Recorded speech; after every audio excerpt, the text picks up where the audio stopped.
natin si Attorney Mel Santamaria para sa mga kasagutan sa inyong problemang legal, Attorney. Maraming salamat sa iyo, Rapi. Ang uunahin natin, yung reklamo ni Mang Jesus. Mang Jesus, tumayo nga kayo. Ang kwento nyo sa amin kanina, namatay ang inyong anak, dinalan nyo sa punerarya, nagkaroon kayo ng kasunduan, pero pagdating nyo, yung anak nyo, puro mga hiwa na dito sa laeg, sa binte, sa tiyan, yung bawa nangyari. Oh, tama po. Anong kutob nyo? Malamang po may kinuha sa loob ng katawan ng anak ko. Meron ba ho kayong pinirmahan na kasunduan na idinodonate nyo ang mga laman ng inyong anak sa kahit kanino man? Meron ba kayong napirmang ganon? Wala po. May binasa ba kayong kasulatan? Wala po. Alam mo, Rafi, meron tayong Organ Donation Act na nagsasabi kung may kukunin na laman ng isang tao sa patay na tao, dapat may pahintulot ng mga magulang. Kaya sisiyasatin nating mabuti ito. Pero ang sigurado dito, nasa batas rin natin, ang sino mang nagpakita ng pagdirespeto sa mga namatay ay mananagot sa pamilya nung namatay na yon sa pamamagitan ng pagbayad ng bayad pinsala, moral o material. Malalim tong kasong to, kaya susuriin pa natin to. Attorney, may Rafi. tanong ako, Attorney. O sige, Rafi. Okay, may mga puninarya kasi talaga sadyang balasubas, although hindi naman lahat. Paano pa malalaman nung kamag-anak ng biktima na halimbawa yung mata ng patay kinuha, nakasala naman yung mata ng patay pag nakaburol o may kinuha na sa laman loob? Kaya nga, Rafi, itong problema ni Mang Jesus, wala na silang magawa pa kundi ilibing na lang yung anak nito. Kaya kung magkakakaso nga tayo, papa-exhume ito at titignan ulit kung ano-ano ang mga nawawala talaga at para mapanagot yung dapat managot, Rafi. Isa pang tanong, Attorney Men, meron kasi mga punerarya, kapag yung mga kamag-anak medyo, dahil galing sa probinsya, matatagal ang lumuwas, pinapahiram sa mga saklaan. Para, hindi nga, totoo yun. Para gawing lamayan kunyari ng mga saklaan at magkakaroon ng mga pasugalan. Yung po ba, legal, Attorney? Pwede ba magdemanda yung kamag-anak pag nalaman? Ang panunugal talagang bawal yan, Rafi.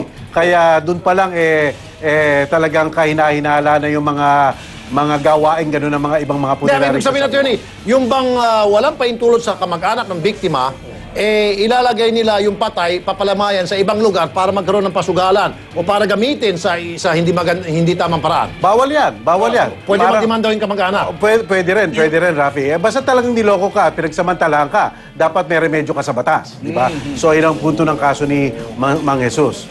Wow, pupunta naman tayo sa kabila. Magsusupo ka na. Ito naman si Marie Chris. Kasi buntis pa siya at ang tinatanong niya lang kung may karapatan ang anak niya kahit nasa loob pa ng tiyan, di ba? Alam mo, Rafi, itong nakalagay sa batas natin. Ang human rights, ang karapatang pagtao ay nagsisimula sa pagbubuo ng bata sa tiyan ng babae. Sinasabi sa batas natin, civil personality starts from the moment of conception. Kaya nga dito sa ating Pilipinas, bawal ang abortion, di ba? Kaya kahit na nasa loob pa, pwede nang hingaan ng suporta. At pwede, sa paggagamot, sa mga medisina niya habang nagbubuntis siya. At kung hindi pumayag yung lalaki, pwedeng ihabla natin sa 9262. Karahasan kasi ang hindi pagsusuporta sa bata. Kaya pwede niyang pakulong o pwede niyang humihiling ng suporta. Yan ang iyong karapatan. Sige, Rafi. Okay, halimbawa nga po, pasintabi kay Mrs. mawalang galang na kay Ma'am. Kung sinabi ng lalaki, paano ko malaman kung sa akin yan? Susuportahan ko yung pag yung baby lumabas at kamukha ko, dili kaya pinadna test ko na. Sigurado ba sa kanya? Sigurado.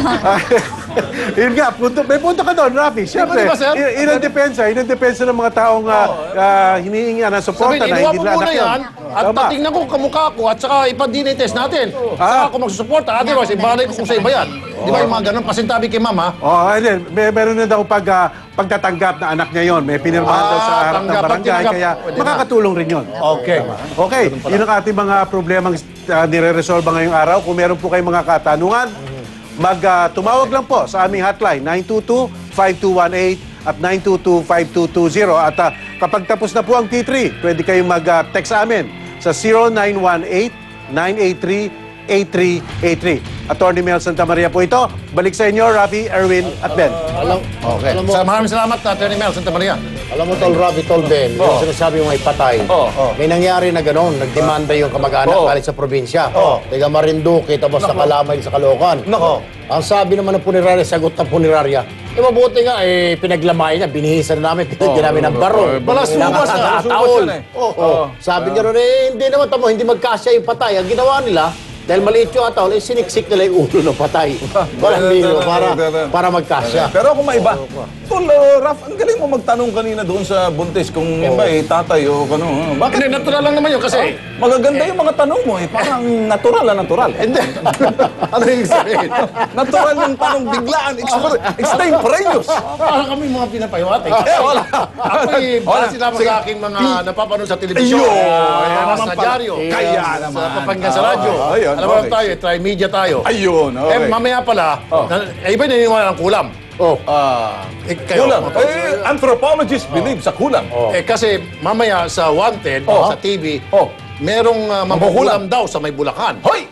Hoy, kaibiganin ko yan. Bakit? May papakulam ako. Sige, sige. But anyway, ako hindi naniniwala. Mamaya panoorin natin. Okay. Sa After Pilipinas News. Yan po ang 30 minutong balitaan at serbisyo publiko. Salamat po sa mga nagpunta dito sa ating studio at kay Attorney Mel Santa Maria. Sa mga may problemang legal na nais niyong ipakonsulta sa aming attorney on call, pumunta naman po kayo dito sa aming studio sa Novaliches. Lunes hanggang Biyernes, ako po si Tol Rafi Tulfo. Maraming salamat sa inyo walang sawang suporta. Ako naman si Ben Tulfo. Ako po, Sir Erwin Tulfo. Susunod na ang aksyon.